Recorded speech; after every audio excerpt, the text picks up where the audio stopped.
Good morning everyone. BSTC second year paper है आपका संस्कृत। मैं आपको पढ़ा रही थी पूर्व कृदंत प्रत्यय। कृत प्रत्यय पढ़ाई थी। कृत प्रत्यय मैंने आपको 3 प्रकार बताए थे। कृत्य प्रत्यय, पूर्व कृदंत प्रत्यय, उत्तर कृदंत प्रत्यय। मैंने आपको पढ़ा दिया कृत प्रत्यय, पूर्व कृदंत प्रत्यय जो जिसके 6 प्रकार थे, जो कल खत्म करवाए थे। आज है आपका उत्तर कृदंत प्रत्यय। उत्तर कृदंत प्रत्यय भी क्योंकि प्रत्येक प्रत्यय का ही एक प्रकार है, 3 अध्याय में एक तीसरा अध्याय है, तो उसके अंतर्गत भी ये धातु के साथ ही लगकर नवीन शब्द का निर्माण करता है और अर्थ में परिवर्तन करता है। उसी को हम उत्तर कृदंत प्रत्यय कहते हैं। उत्तर कृदंत प्रत्यय भी कई प्रकार के होते हैं। सबसे पहला उत्तर कृदंत प्रत्यय होता है तुमुन प्रत्यय। कौन सा प्रत्यय होता है? पहला है तुमुन प्रत्यय। जो ये तुमुन प्रत्यय होता है, जैसा हम लिखते हैं पठितुम, तो पठधन तुम धातु के साथ ही लगेगा, शब्द रूप के साथ लगेगा नहीं, क्योंकि कृत प्रत्यय और तिंग प्रत्यय धातु के साथ में लगकर नए शब्द का निर्माण करते हैं। तो इसी तरीके से इसकी परिभाषा देखेंगे तो प्रत्यय अवयव के साथ लगता है। तुम अवयव किसके साथ में होता है? अवयव के साथ में। अवयव का मतलब होता है ऐसे शब्द जिसमें हम परिवर्तन नहीं कर सकते हैं, क्योंकि वो शब्द वैसे के ही वैसे रहेंगे। तुम अवयव यत्र क्रिया थार्याम, तुम अवयव पत्र यत्र क्रिया थार्याम अन्या क्रिया भवति, अन्ये क्रिया भवति, तस्मात्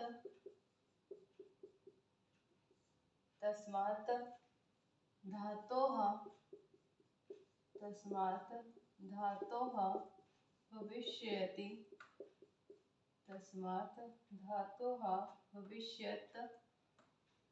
भविष्यत्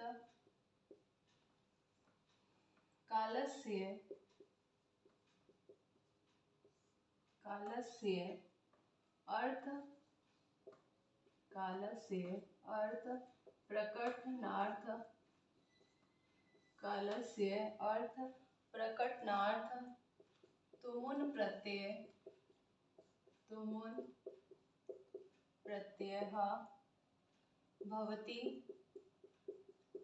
प्रत्ययः भवति, तुमुन प्रत्यान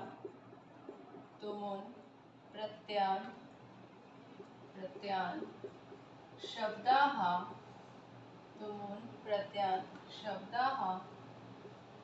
अव्यय शब्दाः भवन्ति,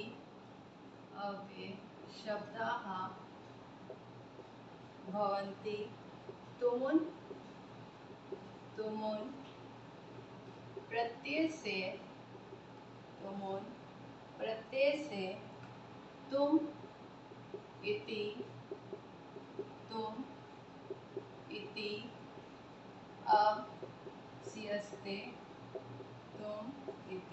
अवस्यस्ते, एतेषां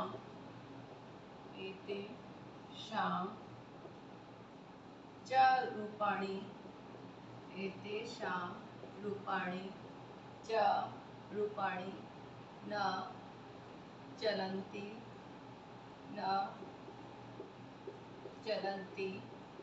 यथा। क्या लिखा है कि तुम प्रत्यय जो किसके साथ में जो लगता है? अवयव के साथ में लगता है, मतलब अवयव और धातु के साथ में लगता है, और जो क्या करता है? नए शब्द का निर्माण करता है। तो तुम अव्यय यत्र क्रिया थाम, क्योंकि इसमें क्या लगता है? एक तो तुम होएगा और एक अवयव होएगा। जहाँ अवयव होएगा वहाँ शब्द वैसा का ही वैसा रहेगा, परिवर्तन नहीं होगा। लेकिन जहाँ तुम लगेगा, मतलब धातु के साथ में लगेगा, तो उसमें परिवर्तन हो जाएगा। मतलब कुछ शब्द ऐसे भी होते हैं जिसमें हम चेंज नहीं कर सकते हैं, वो एज इट इज ही होते हैं, उसमें कोई परिवर्तन नहीं किया जा सकता है। तो यत्र क्रियार्थाम अन्या क्रिया भवति, तस्मातः धातोः भविष्यते कालस्य अर्थप्रकटनार्थ तुमुन् प्रत्ययः भवति। तुमुन् प्रत्ययान्त शब्दाः अव्ययशब्दा भवन्ति। तुमुन् प्रत्ययस्य तुम इति अवस्यस्ते एतेषां रूपाणि न चलन्ति यथा जैसे दृश धातु है, दृश धन तुमुन, दृश के साथ में दृश धातु के साथ में तुमुन लगेगा तो क्या शब्द बनेगा? द्रष्टुम। क्या शब्द बनेगा? द्रष्टुम। दृश मतलब देखना, दृश धातु का मतलब क्या होता है? देखना। संग में क्या लगा? तुमुन प्रत्यय लगा तो क्या बन गया? द्रष्टुम। इसी तरीके से पठ धातु है, पठ धातु तुमुन प्रत्यय तो क्या बनेगा? पठितुम। पठितुम मतलब शब्द के पीछे क्या लगेगा? तुम लगेगा, क्योंकि क्या शेष बचता है? तुम या अव्यय। फिर पा धन तुमुन, पा धन तुमुन तो क्या आ जाएगा? पातुम। क्या आएगा? पातुम। अगर इसी तरीके से इसको हम वाक्य प्रयोग करते हैं तो इसको वाक्य प्रयोग में हम लिखेंगे सह बालकाम, सह बालकाम द्रष्टुम, द्रष्टुम गच्छति, सह बालकाम द्रष्टुम गच्छति। अब गच्छति कौन सा प्रत्यय है? हमने पूर्व प्रदंत प्रत्यय पढ़ा था, उसमें हमने ती ता त पढ़ा, तम पढ़ा था, तो कौन सा प्रत्यय है? हमने इसको जब पढ़ा था तो कौन से प्रत्यय के अंतर्गत पढ़ा था? पूर्व प्रदंत प्रत्यय के अंतर्गत पढ़ा था और कत प्रत्यय के अंतर्गत पढ़ा था। कत प्रत्यय में ता ती ती शेष रहता है, तो सह बालकाम द्रष्टुम गच्छति दो प्रत्यय से प्रयोग हो रहे हैं। फिर अगर हम दूसरा प्रयोग देखें तो अहम पठितुम, अहम पठितुम विद्यालयम, विद्यालयम गच्छामि, विद्यालयम गच्छामि। फिर जलम पातुम, जलम पातुम, जलम आनयामि, आनयामि। तीन उदाहरण बताए हैं और तीनों के ही वाक्य प्रयोग बताए हैं। सह बालकाम द्रष्टुम गच्छति। द्रष्टुम हम इस तरीके से भी लिख रहे हैं, इसमें म की बिंदी हम ऊपर लगा रहे हैं, और हम इस तरीके से भी द्रष्टुम और पठितुम पातुम ये लिख सकते हैं। या तो म के लिख के हलंत लगाएं या फिर हम बिंदी भी लगाते हैं तो भी क्या इसको पढ़ते हैं? पातुम, पठितुम, द्रष्टुम, विद्यालम, जलम, जलम। तो इस तरीके से हम इसका प्रयोग करते हैं। मतलब तुमुन प्रत्यय में तुम शेष रहता है, तुम ही शब्द के साथ में लगता है, शब्द के साथ में नहीं सॉरी धातु के साथ में लगता है और नए शब्द का निर्माण करता है, उसको हम क्या कहते हैं? तुमुन प्रत्यय कहते हैं। दूसरा प्रत्यय है आपका कत्वा प्रत्यय। कत्वा प्रत्यय में क्या शेष बचेगा? त्वा शेष बचेगा। कत्वा नाम से ही पता पड़ रहा है हमें, कत्वा प्रत्यय। तो कत्वा प्रत्यय जिसमें हम त्वा लगाते हैं, जो शेष बचता है त्वा, उसको हम धातु के साथ में लगाकर नए शब्द का निर्माण करते हैं और नए शब्द का अर्थ निकलकर हमारे सामने आता है। तो कत्वा प्रत्यय दूसरा है उत्तर कर्दन प्रत्यय का प्रत्यय, कत्वा प्रत्यय। क्या है? कत्वा प्रत्यय। क्या बचेगा? त्वा, त्वा अवयव, इसमें भी क्या लगेगा? या तो त्वा या अवयव, त्वा या अवयव। इसमें परिभाषा लिखेंगे यदा कर्ता, यदा कर्ता एकस्याः, एकस्याः क्रियाः, क्रियायाः, क्रियायाः अंतरतम, अंतरतम कित्त प्रत्यय, कित्त प्रत्यय द्वितीया, कित्त प्रत्यय द्वितीया क्रियाम, द्वित प्रत्यय क्रिया पार भवते, पार भवते तदा तदा प्रथम क्रियां तथा प्रथम क्रियां गत्वा गत्वा प्रत्यस्य गत्वा प्रत्यस्य प्रयोगः प्रयोगः भवति गत्वा प्रत्यय गत्वा गत्वा प्रत्यय गत्वा प्रत्यय प्रत्यांत गत्वा प्रत्यांत शब्दां गत्वा प्रत्यांत शब्दाः अव्यय शब्दाः अव्यय शब्दाः भवन्ति अव्यय शब्दाः भवन्ति एतेषां रूपाणि न चलन्ति धातोः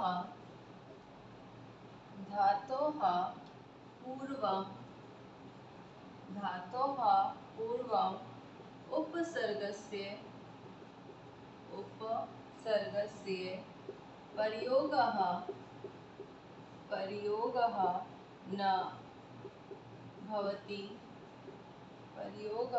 न भवति गत्वा प्रत्ययस्य त्वा इति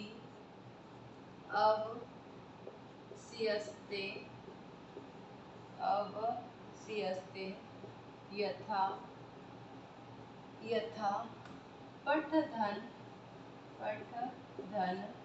गत्वा तो पठित्वा क्या लिखा गया है? त्वा क्या शेष बचता है? कत्वा प्रत्यय में त्वा शेष बचता है। त्वा के साथ में अवयव होता है, तो त्वा या अवयव यदा कृता एकस्याः क्रियाः अन्तरतम कित् प्रत्यय द्वितीया क्रियां प्रारभते तदा प्रथमा क्रियां गत्वा प्रत्ययस्य प्रयोगः भवति। कि द्वितीय विभक्ति के साथ या द्वितीय क्रिया के साथ में क्या प्रयोग में आता है? गत्वा प्रत्यय प्रयोग में आता है। गत्वा प्रत्यांत शब्दाः अव्यय शब्दाः भवन्ति एतेषां रूपाणि न चलन्ति धातोः पूर्वम् उपसर्गस्य प्रयोगः न भवति गत्वा प्रत्ययस्य त्वा इति अवशिष्टे कि गत्वा प्रत्यय में त्वा शेष बचता है। जैसे हमने लिखा पठधन गत्वा तो क्या शब्द बना? पठित्वा। इसी तरह से हमने शब्द लिखा पाधन गत्वा पाधन गत्वा तो शब्द क्या बना? पीत्वा। क्या शब्द बना? पीत्वा। फिर इसे हमने इसको वाक्य में प्रयोग करा तो बालः पुस्तकं पठित्वा विद्यालयं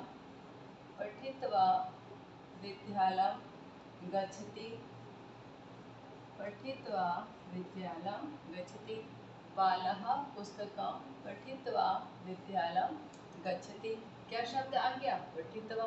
कि बालक पुस्तक पढ़ने के लिए विद्यालय में जाता है। वाक्य प्रयोग हो गया कि बालक पुस्तक पढ़ने के लिए विद्यालय में जाता है। तो पठित्वा की बालः पुस्तकं पठित्वा विद्यालयं गच्छति। तो इस तरीके से ये कौन सा प्रत्यय हुआ? गत्वा प्रत्यय हुआ। इसी तरीके से हम दूसरा प्रत्यय देखेंगे। कौन सा प्रत्यय? ये प्रत्यय भी 5 से 6 प्रकार के हैं। उत्तर पूर्व प्रधान प्रत्यय।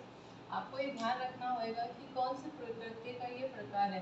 तो ये है गत्वा प्रत्यय उत्तर पूर्व प्रधान प्रत्यय का प्रकार है। या अगर आपसे इतना नहीं याद होगा तो गत्वा प्रत्यय किसका प्रकार है?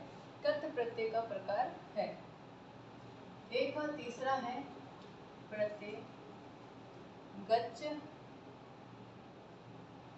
गच या गित प्रत्यय, गच या गीत प्रत्यय।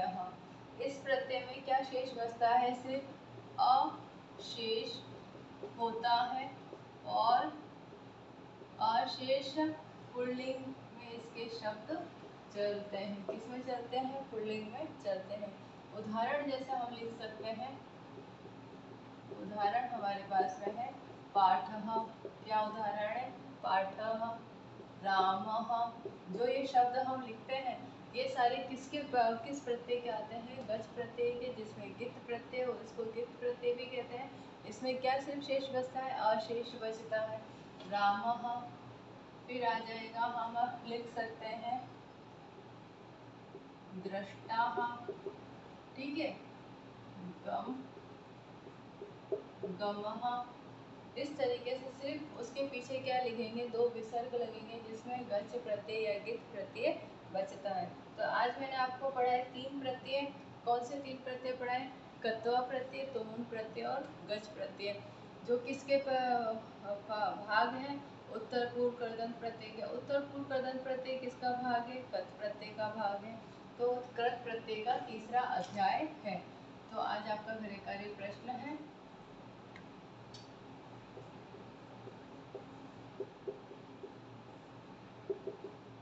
तुमुन व कत्वा प्रत्यय के 10 उदाहरण लिखिए। ये आपका गृह कार्य प्रश्न है। तब तक के लिए घर पे रहिए, सुरक्षित रहिए। जब भी घर से बाहर जाए मास्क लगा के जाए और सोशल डिस्टेंसिंग का पालन करें।